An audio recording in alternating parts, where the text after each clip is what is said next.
જંબુસરમાં કથિત bogus marriage certi મામલે વધુ એક આરોપીની પોલીસે ધરપકડ કરી કાયદેસરની કાર્યવાહી હાથ ધરી છે।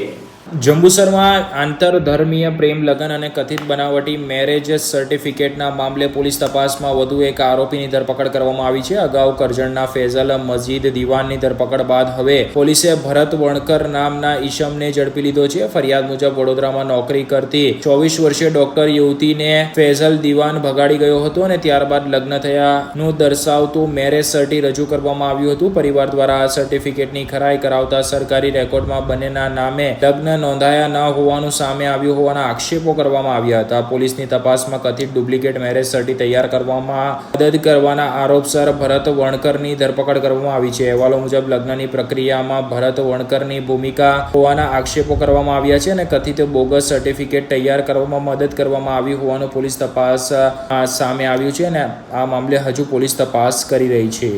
જંબુસર પોલીસ સ્ટેશનમાં તારીખ 17/8/2024ના રોજ બોગસ લગ્ન પ્રમાણપત્ર બનાવેલું હતું, જે બાબતનો એક ગુનો દાખલ થયો હતો।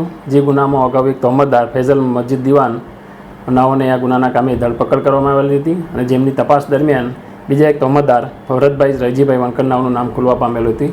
તેઓને પણ ગઈકાલે જંબુસર પોલીસે આ ગુનાના કામે અટક કરેલ છે અને એ ગુનાની તપાસ દરમિયાન આજરોજ નામદાર કોર્ટમાં રજૂ કરતાં તેમને દિન 3ના રિમાન્ડ મળેલ છે અને આ ગુનામાં હજુ પણ બીજા જે પણ વ્યક્તિઓ સંડોવાયેલ છે તેમની પણ ધરપકડ કરવામાં આવશે।